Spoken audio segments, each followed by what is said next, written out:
presentarles a los ponentes que llevarán a cabo esta mesa de debate sobre juicio oral, proceso penal. En primer lugar tenemos al doctor Rodolfo Félix. Ha sido profesor de Derecho Penal 25 años en esta escuela y actualmente imparte la cátedra de Derecho Procesal Penal y es egresado de esta misma escuela.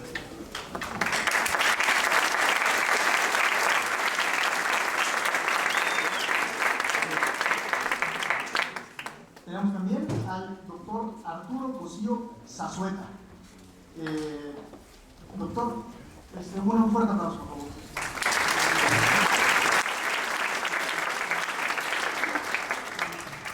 Tenemos al doctor Carlos Barragán, director del Seminario de Derecho Penal en la Facultad de Derecho de la UNAM.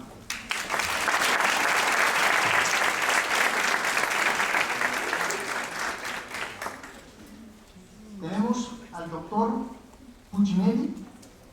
Un fuerte abrazo.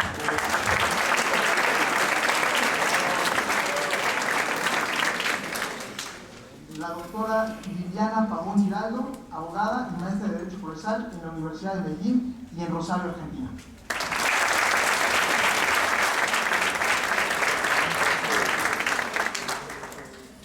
Tenemos también al maestro Ignacio Bercera Rosero. Por favor, un aplauso.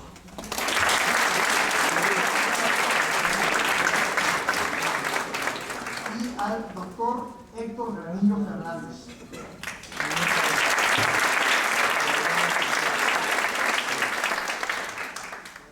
En este momento cedo la palabra al doctor Rodolfo Félix, con su tema Prueba de documentos y regla de mejor evidencia en el proceso penal acusatorio imputado. Buenos días a todos. Es un placer estar acompañado de distinguidos miembros del Instituto Panamericano de Derecho Procesal en este 25º encuentro en homenaje al distinguido y recordado maestro Humberto Briceño Sierra, 10 años de su fallecimiento. Y es un placer mayor y un motivo de distinción para nosotros en esta escuela que el instituto se constituye en esta sede para llevar a cabo los trabajos que realiza en la Ciudad de México. Y no quiero dejar pasar esta oportunidad para reconocer el enorme esfuerzo de mi colega, profesor y amigo Mauricio Cárdenas, que gracias a él el instituto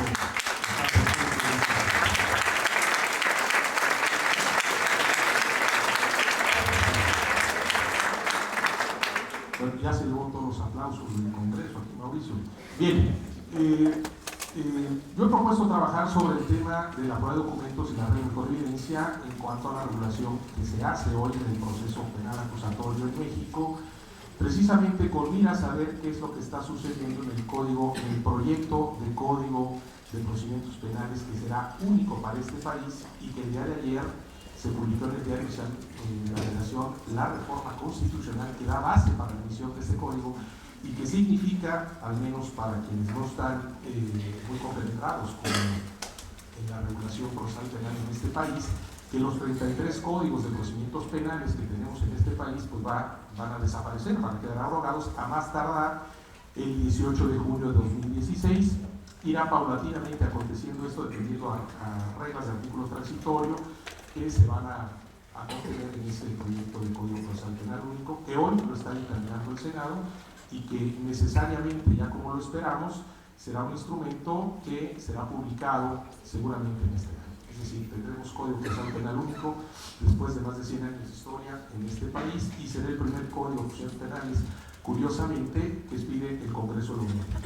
¿Sí? Nunca lo había hecho antes, siempre ha sido este uso de facultades extraordinarias otorgadas al presidente de la República en turno por razones históricas y de dinero de este país.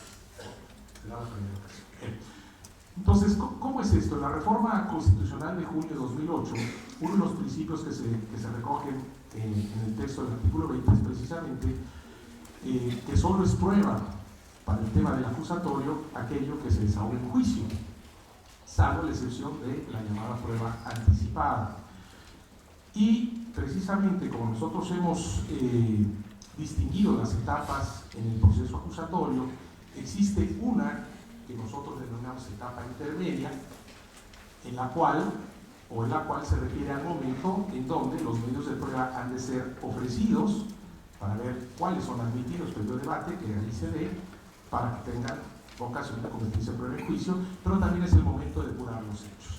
Es decir, solo habrá prueba si estando dentro del juicio oral, esta es producida observando el rito legal respectivo a cada uno de los medios probatorios que lleguen a ese momento. La prueba solamente nace en juicio por consecuencia. ¿Qué sucede entonces con la recepción de la prueba de documentos en México? ¿Qué han hecho los casi ya 20 códigos de procedimiento penal acusatorio que tenemos vigente en nuestro país? Algunos en todo el territorio, otros seccionados y otros por el mundo. Pero al fin y al cabo, en 20 estados de la República tenemos códigos procesales acusatorios. La prueba documental se titula en estos códigos, es un aspecto general, como documentos auténticos, es decir, no se hace referencia a documento público y documento privado, sino a documentos auténticos. Y esto tiene una explicación en razón a que si pruebe solo aquello que se produce en juicio, ¿sí?, entonces de inicio no se quiere hablar de documentos públicos o documentos privados para no confundir o entrar a esta viejidad del sistema que estamos abandonando, y se debe entender equivocadamente que estos documentos, por ser públicos, por ejemplo, ya tengan asignado un valor tasado, sino que es necesario autenticar la prueba. Es decir, como vamos a llegar con un documento a juicio, pero vamos a decirlo así, ni es público ni es privado porque todavía no es prueba, entonces es necesario que en juicio ese documento se autentique. Y autenticar, como ya lo sabemos, quiere decir celebrar, pues llevar a cabo una serie de pasos, ahorita lo explicamos rápidamente, ¿sí?, que nos acrediten que es evidencia, ese documento es realmente lo que dice el proponente que es. Es decir, que esta escritura pública que dice que contiene el contrato de compraventa del inmueble tal, es realmente esa escritura y contiene ese acto jurídico que es esa compraventa de ese inmueble. Y no otra cosa, no por ejemplo un contrato de fianzas, sino la compraventa que se use. Entonces, esto se vincula precisamente con la idea que no solo los documentos, sino también cualquier otra evidencia debe ser autenticada para que pueda ser tenida como prueba observando el rito legal dentro del juicio. Y tratándose de documentos, los códigos hacen esta distinción ahora sí entre lo que es un documento público y el documento privado. ¿Cuál es la diferencia con el anterior sistema? Que documentos públicos en el acusatorio se entienden aquellos que, si bien son los que se refieren a la legislación civil, tienen para sí una presunción juris tantum, es decir, admiten prueba en contra de no ser auténticos, lo que quiere decir que yo puedo estar en juicio con una escritura pública, ¿sí?, y sin embargo ese documento no se ha tenido por auténtico en juicio, y a pesar de que tenga la escritura pública, que anteriormente sería un documento con valor pleno, aquí ante la pauta de autenticación no pueda ser convertido en prueba. Entonces, de acuerdo con la regla que nuestros códigos recogen, quien objete ese documento en cuanto a su autenticidad tiene la carga de probar que no lo es. Sin embargo, hay que decir también que no solo se trata, como en el sistema anglosajón, de entender que estos documentos, por ser públicos y tener una presunción juris tantum, es decir, que en principio se presume que son buenos, vamos a decirlo así, ¿no?, pero pueden ser objetados en cuanto a ello, que estos documentos se auto-autentiquen, es decir, que por ser públicos simplemente ya sean auto-autenticados. Porque las reglas, al menos en el proceso penal mexicano, también se observa el que los testigos deban dar cuenta del origen de esos documentos. Es decir, no se va a discutir, por un lado, el tema nada más de, o solo, o aparte incluso, de la autenticación del documento, del valor como documento público, sino el origen de ese documento. Y cuando hablamos del origen, nosotros nos referimos precisamente a la necesaria presencia que ha de tener el juicio del llamado testigo de acreditación, de autenticación, ¿no?, como se refiere en algunas otras regulaciones, para que a través del testigo nosotros conozcamos cuál es el origen. ¿Por qué? Porque puedo tener una escritura pública que es correcta, pero puede ser que la policía de investigación lo obtuvo brincando la barra de una casa sin un mandato judicial. Entonces, en cuanto al origen, tenemos un problema ahí de prueba ilícita y habrá que oponerse a la admisión de esa prueba en juicio. En la regla de los documentos auténticos, hablando de documentos públicos, también se incorporan, por razones evidentes, otros que conforme al anterior procedimiento no tenían la naturaleza de ser públicos, como son los periódicos, o como son revistas especializadas, o como son, por ejemplo, documentos que contienen datos fiscales, o documentos que se utilizan en las comunidades indígenas que son de común acuerdo y de conocimiento y aceptación por la propia comunidad. Estos documentos de cara al viejo sistema tendrían la característica de ser tenidos como documentos privados, pero como las reglas del acusatorio pasarían por las reglas de un documento público, ¿sí? Con esa presunción de de autenticidad. ¿Por qué? Porque se entiende que estos documentos son de difícil alteración. No quiere decir que no se puedan, pero sí son de difícil alteración. Si se ofrece como prueba en juicio una nota que aparece en el periódico Reforma, entonces esta estaría bajo la regla tratada como un documento público, ¿sí? Salvo que se objetara, ¿sí?, la validez o el contenido de la misma en cuanto a su veracidad. Vamos a pensar, ¿no? Pero pasaría este documento. ¿En dónde empiezan los problemas? Los problemas empiezan cuando en la regulación mexicana se ha recogido la llamada regla de mejor evidencia bajo el epígrafe de regla general y cómo es que esto se está viendo en el código, en el proyecto de Código Procesal Penal. La regla de mejor evidencia quiere decir que cuando se presenta un documento en evidencia, como dicen los códigos, en juicio, ¿sí?, se tiene que presentar el documento original como mejor evidencia de que ese documento existe y para acreditar su contenido. Es decir, la regla de mejor evidencia es: estoy obligado a presentar el documento original si quiero acreditar un hecho con ese documento, ¿sí?, como mejor evidencia de que el documento original existe y como mejor evidencia de que ese documento contiene lo que se dice que contiene. ¿Está claro? Bien. Entonces, bajo esta regla, el legislador mexicano contempla excepciones a la misma. Y entre esas excepciones a la misma comienza diciendo que hay excepción a la presentación del documento original cuando se trata de documentos públicos auténticos.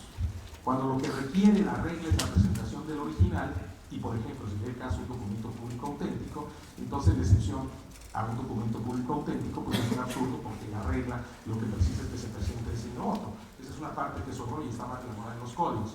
Pero sí que se contiene, por ejemplo, la regla de documentos perdidos, ¿sí? Y cuando se trata de la regla de documentos perdidos, simplemente se enuncia de los códigos procesales y nada más.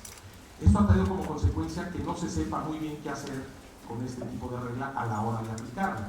¿Qué quiere decir un documento perdido? Quiere decir que alguien, aparte que lo quiere utilizar y que se está basando para acreditar un hecho en ese documento, alega que ese documento argumenta que el documento está perdido.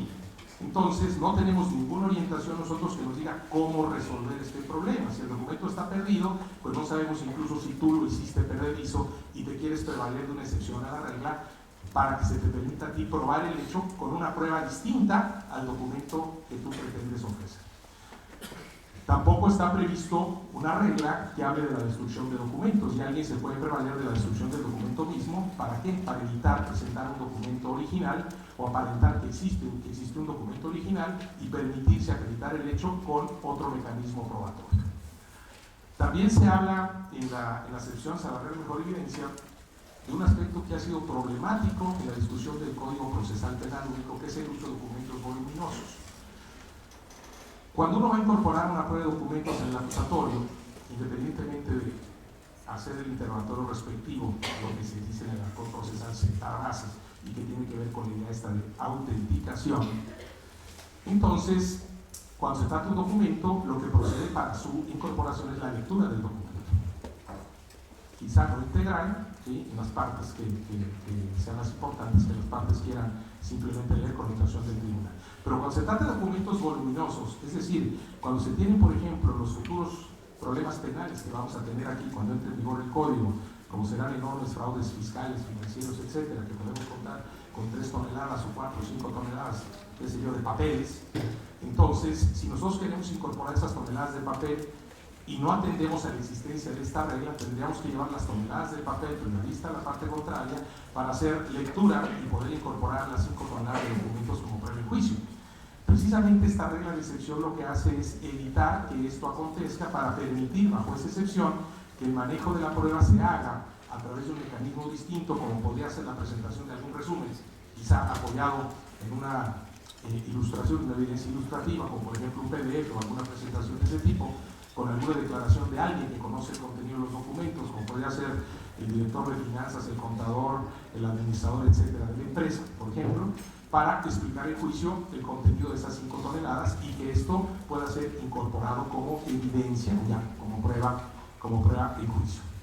¿Por qué digo que este es un problema en el código actual? Bueno, en el proyecto del código actual, porque en el proyecto se eliminan las excepciones a la regla de mejor evidencia, se elimina la idea de la regla de mejor evidencia, y lo que se hace es, en una propuesta que ha hecho que cambie el sentido original del proyecto del código, que simple y sencillamente se prevea y se hable de prueba de documentos y se tenga en el entendido que cualquier documento puede ser incorporado como prueba en juicio, ¿sí? Y que lo demás será simplemente un tema que quedará a valoración del tribunal de juicio. Es decir, cuando se establece una regla en este sentido, lo que se está diciendo es que basta simplemente con decir al juez que se quiere presentar en evidencia ese documento, proceder quizá a la lectura del mismo y entonces solicitar la incorporación y admisión como prueba en juicio. Y esto implicaría un tanto cuanto obviar el simple trámite de salir fuera del tribunal a buscar una oficialidad de partes, sino sería simplemente como entregar el documento físicamente en lugar de ir a una oficialidad de partes como el viejo sistema y presentarlo, o hacer una entrega federal en este sentido. Es decir, esto no garantiza a la parte contraria el derecho que tiene de contradecir. Nosotros, como parte contraria de la persona que quiere ofrecer en evidencia un documento en juicio, tenemos un derecho a contradecir, tenemos derecho a cuestionar de dónde viene ese documento. Queremos que haya un testigo de acreditación que nos diga de dónde sacó ese documento. La mamá, por ejemplo, la hermana, que es llamada a juicio, a lo mejor es la que tiene el documento guardado, la escritura pública en su casa, y ese quizás es el testigo de acreditación al que nosotros podemos cuestionar, no en cuanto al valor de la escritura, sino de dónde vino el documento. Ese es un documento que yo tenía guardado en mi casa, eran mis escrituras y lo presento. Yo no puedo preguntarle directamente al papel, porque el papel en sí no va a poder responder a lo que yo le pregunte. El papel en este sentido no habla. Yo tengo que preguntarle a una persona. De tal manera que si ahora lo que se busca en el proyecto de reforma es simplemente que la prueba documental se produzca en este sentido, es decir, que simplemente se diga hay un documento y vamos a incorporarlo, el derecho de contradicción se trunca y por supuesto aquí va a haber un problema que va a llevar también a un debate de mayor envergadura con la propuesta que se hace en el Código Procesal Penal Único. También se establece la excepción a la regla de mejor evidencia en los 20 códigos estatales, que consiste precisamente en el hecho de que las partes acuerden que se presente tan solo una parte del documento, porque las partes así lo decidan de común acuerdo y así lo van a saber al tribunal. Por ejemplo, hay un documento en el cual existe una carta que dice muchas cosas, en donde no hay interés que se conozca todo esto que se dice, sino solo vamos a pensar 2 párrafos que están en la segunda hoja de esa larga carta. Entonces las partes podrían acordar que eso es lo único que tiene que ser materia de debate en el juicio, y bajo la regla de excepción podría admitirse que solo sea eso y no el contenido completo de la carta. En la propuesta del Código Procesal Único, lo que habría que hacer es presentar la carta completa y entraría esa carta completa como prueba para el conocimiento del tribunal, ¿no? Sin control o sin contradicción de la parte contraria. También se habla del manejo de los documentos, de ser necesario cuando se requiera el ejercicio de una actividad pericial. Es decir, no basta solamente el mero ofrecimiento del documento de prueba, sino que si es necesario la práctica de una prueba pericial, entonces tendrá que venir el perito a juicio para practicar esa prueba, al igual que si el documento está sometido en cadena de custodia. Es decir, si el documento por alguna razón fue recolectado y fue embalado y guardado, sometido a cadena de custodia, esa cadena de custodia podrá ser interrumpida para efecto de que las partes puedan intervenir respecto a ese documento y practicar las pruebas periciales correspondientes, o en su caso utilizar el documento en juicio para poder actuar con él. Y el tema de cadena de custodia es un tema más largo, más amplio de esto, que podemos dejar si quieren ustedes para una plática ¿no? Se había tomado como modelo en los códigos procesales penales mexicanos la regulación del derecho comparado de distintos lugares para efecto de poder crear las normas que nosotros tenemos. Sin embargo, ahora con el proyecto del Código Procesal Penal, que se dijo, bueno, vamos a quitarnos esta influencia y vamos a tratar de hacer alguna norma propia opinión de algunos colegas que participan en la reforma, es que se eliminan todas estas reglas, incluso las reglas de documentos privados. Incluso las reglas de documentos privados, para dejar esta regla abierta y permitir incorporación de cualquier documento. El tema central aquí es que la regla de mejor evidencia es una regla propia del sistema acusatorio. Y como siempre decimos, con las reglas probatorias, incluso la construcción del sistema acusatorio, pues no lo creamos los mexicanos, al menos hablando de México, ni en Latinoamérica lo crearon, ¿no? Realmente hubo los ajustes, pero el origen al menos más cercano es el derecho anglosajón. Y estas reglas y estas evidencias en cuanto a la forma como se producen están perfectamente reguladas en el derecho anglosajón. En Estados Unidos y Puerto Rico todo el mundo conocemos las reglas de mejor evidencia en cuanto al manejo de todo esto que tiene que ver y con las excepciones a las mismas. Y precisamente lo que se está planteando en los códigos procesales penales de todo el país son estas reglas que tienen influencia del derecho anglosajón, especialmente en los Estados Unidos de Norteamérica. Y tiene una explicación clarísima. ¿Por qué? Porque los documentos no son pruebas si no se producen en juicio, si no nacen en juicio. Conclusión a esto, ¿cuál es el problema que tenemos hoy? El problema es que, o al menos a mi entender es un problema, el problema es que tenemos ya consensuado 20 estados de la República y otros más con proyectos de Código Procesal Penal Acusatorio que han recogido estas reglas de documentos auténticos, públicos, privados, que reconocen la regla de mejor evidencia, las excepciones de la regla de mejor evidencia y las reglas para la práctica o para la producción de pruebas en documentos privados. Pero ahora, hasta como estaba el día de antier, los últimos retoques que le están dando al proyecto de Código Procesal Penal Único, estas reglas desaparecen de este documento. Al desaparecer estas reglas de este documento, lo único que va a quedar es una regla abierta sobre documentos, que sería tanto, o a eso va, como decir simplemente el documento llega a juicio, sea público o sea privado, y entonces simplemente hay que entregarlo para la lectura para que este se convierta en prueba.